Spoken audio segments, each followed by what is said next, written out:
It's been quite a shock to find out that the ISA virus is present, and then the denial of the DFO and the questioning of the credibility of the research rather than getting on with a good, strong program to measure the effect on the wild salmon and the farm salmon about the virus. I'm amazed that they're not at the farms testing themselves, and they're not getting their own house in order in terms of the laboratories and the testing.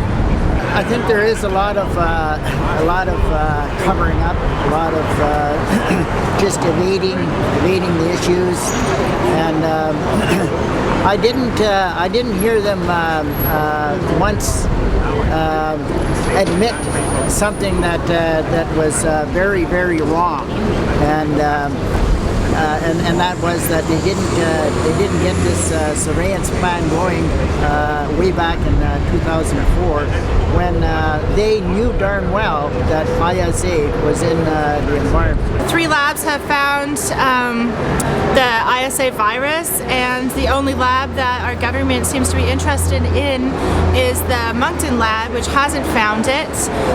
We've seen some shocking emails internally in the CFIA where they seem to be more interested in the public relations game than they are at really nailing down whether or not this virus is in the waters of BC. The DFO is in a conflict of interest, and that needs to be corrected. That's the most important thing to do right now. They need to allocate the responsibility for fisheries and oceans to one department that will take up the responsibility to do the job that needs to be done, and get fisheries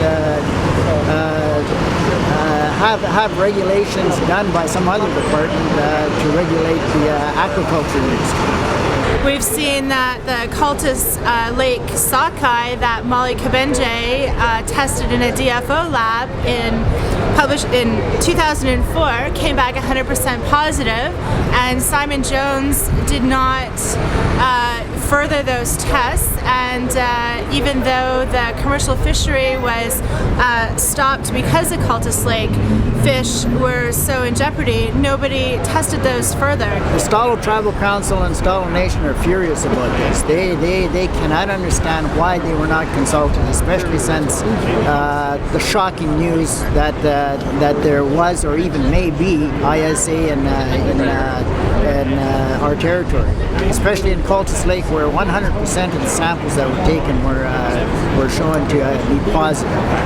And now they're in a fast cover-up to say, there was no sequencing, and they're doing their best to muddy the waters, even to the extent where they are questioning international labs that are of very high repute. They keep saying that they have to have confirmative science for everything, but 3 labs came up with positives. And one thing that really kind of hit something home for me was Simon Jones. It is a complicated science, but the CFIA went straight to attack the labs that found the positive results, and we're pulling little things out to try and make it look like the samples were contaminated, but if you looked into that further, that was cleared up. You know, that we're talking about one of the world-renowned reference labs for infectious salmon anemia virus coming up with a positive, and the first thing the CFIA does is question the integrity of his lab, you know? The scientists are debating, whether is there ISA there or not. Can you have absolute proof? And what is the methodology? And they're arguing about all this. But what we're seeing on the waters, on the ground, is that a lot of the fish have symptoms of diseases. They're coming up. They're looking yellow. They're pale. Their gills are pale. More recent studies show that the livers are mushy. So I think that there's enough indication to warrant, a greater intensity of an emergency action plan that needs to take place. You know, the only thing I believe DFO is being cautious about is getting caught. You know, it just seems like they're being so cautious for their trade partners, and they really don't care about the wild salmon or the people of this coast or the whales, bears, eagles, everything that rely on them. They are looking after their trade partners, and that means just being able to rubber stamp no ISA on this coast. And in fact, they did not, they have no right to say it was negative. The most that they could say is the tests were inconclusive. What's happening right now is there are a number of proposals in to greatly expand the fish farm industry and open net cages, and I think that should be put aside until we get a good look at the closed containment, until we see the results of the Cohen report, and until we get confident that we're not passing the viruses around, so that we don't have a situation like they had in Chile.